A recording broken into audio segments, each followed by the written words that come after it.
Hey, if you like what you saw by the end of this, I'd really dig it if you'd consider sticking around and subscribing, and if you feel really generous, I have a Patreon that I would greatly appreciate you becoming a patron for.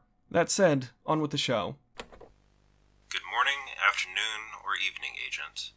The video you are about to watch is one of many episodes in a series examining every entry in the Mission Impossible movie franchise. Topics to be covered include action, special effects, soundtrack, cinematography, acting, and of course, quality of writing for both the story and characters.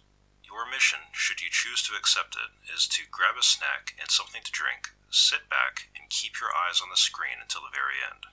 Should you be caught watching this video by a friend or relative, you should invite them to join you. This tape will self-destruct in 5 seconds. Good luck, Agent.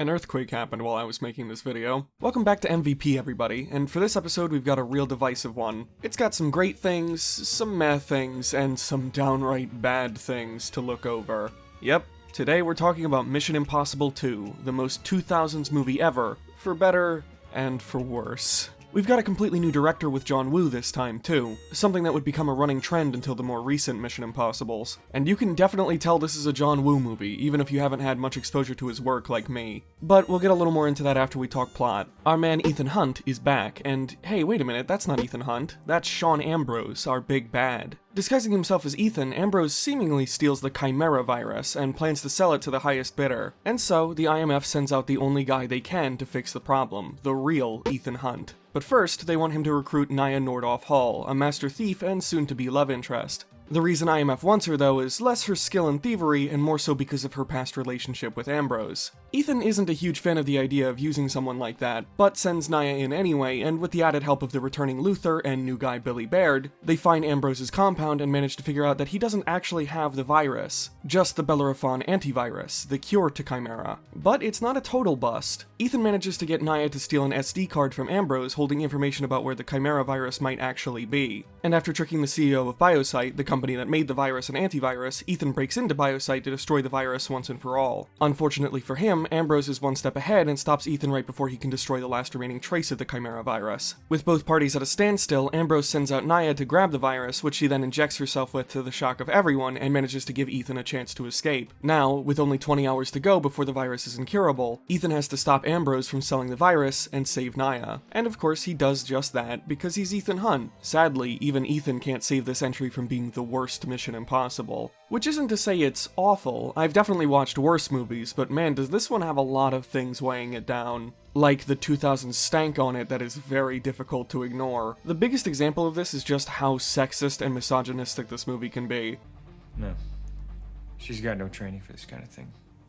But to go to bed with a man and lie to him, she's a woman. She's got all the training she needs. Ugh, Jesus Christ. There are a good couple of instances of dialogue like this, and weird moments of objectification that I don't love. Nya in general gets the short end of the stick in this movie. She gets maybe 2 really good scenes, and then she's just a damsel in distress for the rest of the runtime. And I love those scenes too, it makes me wish we had gotten to see more of this character at her best, but instead she's either shoved to the side or has not that great melodramatic moments, or she's just not there, period. And I'm not all that smart a guy, so when even I notice something like this in a movie, I think that's kind of telling. To be a little generous, a lot of these moments are with the main villain, who you'd expect to do bad things, but those specific bad things aren't really challenged by the characters or the narrative, and just feel like they're there for the sake of it. Talking about the villain, Sean Ambrose, yeah, he's a real letdown too. Conceptually, he should be awesome, he's set up like the anti-Ethan, if you will. And there are moments where this is shown off well, like the Biosite break-in, but for the most part he comes off more as just your generic British villain in any other action schlock. Also, before anyone gets on my case about it, I know he's Scottish, I'm just talking about the archetype he most closely fills. Thankfully, this idea wouldn't be dropped entirely, and the concept was used on my absolute favorite villain in the series, but we're a ways off from that, so let's get back to focusing on this entry for now. As it stands with MI2 though, Ambrose's best moments are few and far in between. How in the world did you find me? How I usually find you, Naya.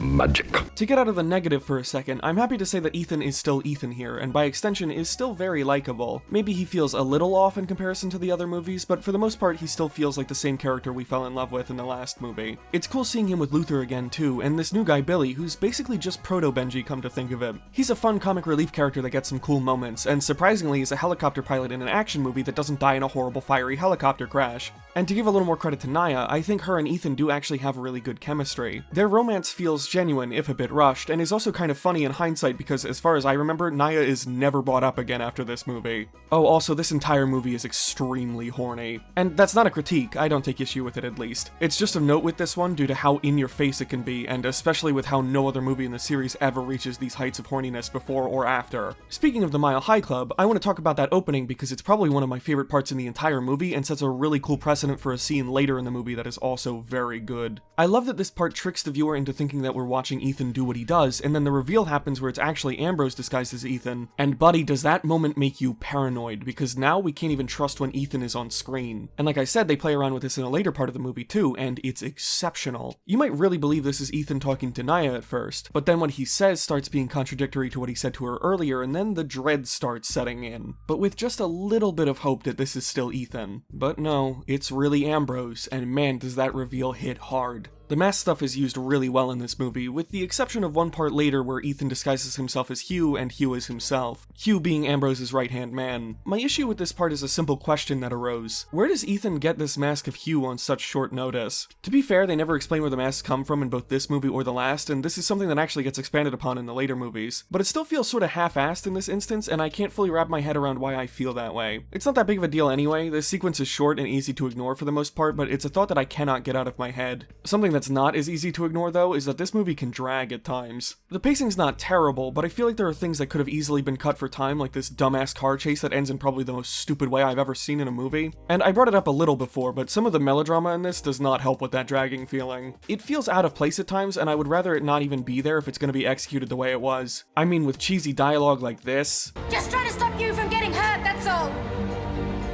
You who don't have a conscience. I guess I lied. Can you blame me? And I love cheese. One of my favorite movies is Evil Dead 2, but this is cheese I just can't stomach. And if we're on the topic of feeling sick, let's talk about this movie's big MacGuffin, Chimera. Not the most inventive threat, definitely, but still one to be taken seriously, and the start of this series is threat scaling with each entry. I like what they do with Chimera in this movie, both in the text and the subtext, even if it is incredibly in your face. Seriously, the names of the virus and antivirus relating to both our main villain and hero is as subtle as a plane exploding. Oh, and speaking of explosions, Jesus Christ! I need to get something off of my chest, and I'm not going to make friends with this next statement, but I don't really like John Woo's directorial style. The editing, abundance of slow-mo and triple takes, and the fucking doves, man. There's some charm to these things for me, I guess, but for the most part they just feel egregious, and I've never been able to fully get behind a lot of these directorial decisions. But hey, if you like this stuff, no skin off my bones. I'm glad you can get something out of this that I can't. Something I will agree with the general consensus on, though, when it comes to John Woo, is that the man knows how to do good action. Oh yeah, the start of Ethan's motorcycle fetish. Any scene involving action is a highlight of the movie, easily. They're as dumb as they are exciting to watch, especially this bike joust near the very end. It's so incredibly stupid that it wraps back around to being the hypest shit ever. I also appreciate that in one-on-one fights in this movie and just future entries that Ethan is far from invincible and can and will usually get the shit beat out of him. Makes it all the more triumphant when he comes out on top in the end. And I don't know if this fits with talking about the action, but the rock climb at the beginning is also very impressive and has some great music too. We'll get to this movie's score and soundtrack in a second, but I have one last thing I want to bring up while talking action, and that is the cable drop. Much like the first movie, MI2 has its own scene like this, and it's okay. You can kind of tell they were trying to one-up the original cable drop with this one, with having there be a much stricter time limit and Ethan being dropped from a helicopter. But I don't know, there just isn't as much style here. The place being broken into just has boring concrete walls and isn't as cool to look at as the vault from the first movie, and there isn't as much tension either. This drop doesn't really feel like a struggle like it did last time. That's not to say it's not cool in its own right, it just has the bad luck of coming after the first movie's cable drop. And to let the cat out of the bag, I don't think any entry after MI1 that uses this idea again even comes close to how good it was there. I do really like this part where Ethan has to hide against a wall to not be spotted by this one guy, though. It's a fun little bit. Now, backing up a little, let's talk music. I didn't bring this up at all last episode, and that's because, being honest, I don't really think Mission Impossible 1's score is all that interesting. And I hate to say that because I usually love Danny Elfman's music, despite the things he may or may not have done, but in Mission Impossible 1's case, it just wasn't that memorable for me. Not that it wasn't fitting, and it was never distracting either, but outside of the main theme, it's just what it is. Whereas for MI2, well, I'm not going to be humming any of these tracks anytime soon. I noticed the music often and liked what I heard a lot. Hans Zimmer did a great job here, even if he's not my favorite composer for this series. That title goes to both Joe Kramer and Lorne Balfe. I love their Mission Impossible scores to death. We're not there yet, though. Hell, we're not even on MI3 yet. I still gotta finish this video before we can get there. To get us a little closer to the finish line, let's talk VFX and props again. For the most part, I don't have much to say on the VFX this time other than they're pretty good, especially the constant use of practical explosions. Though, one effect in particular is, terrifying, to say the least. I don't even know if I can really call this one a fun fact, but this scene with this knife really close to Ethan's eye, yeah, that's a very sharp, very real knife, very close to Tom Cruise's very real eyeball. The way this was pulled off was to attach a cable to the knife, which was then connected to a bar that would keep it from going any further than what we see on screen. But I just can't help but imagine something going wrong here and Tom Cruise not having an eyeball anymore. I watch horror movies for fun, and yet this is one of the scariest things I've ever seen in a movie. That train conductor from the first movie's never gonna stop being relatable during the making of this series, is a... Moving on to the props, more specifically the gadgets, they're just as fun here as they were in the first movie. The glasses at the beginning, the satellite, and my favorite, this glass cutty dealie. I know this one is kind of generic, especially for the spy genre, but I've always found it really cool, and the way it's shown off here has always been one of my favorite portrayals of this type of gadget. I'm a sucker for the classics, I guess. How does that gun work with all that sand in it? And on that note, I think it's time we wrap this up. Mission Impossible 2 is a mixed bag. Some of the things it does are really good, but there's also a lot of things here that I'm not a huge fan of. I will say I was pleasantly surprised on this rewatch, though. A lot of things I expected to be bad were still bad, but I also noticed a lot of those good things more this time, which in turn made this a more enjoyable experience. Still, it's a very messy ride, and I have no qualms calling it the worst in the series. I doubt most people would disagree with me on that too. Thankfully, it's only uphill from here, and man am I excited for what's next. Real quick, I want to thank my buddy Matt again for doing voiceover for the intro. You can find his links below. And of course, thank you for watching.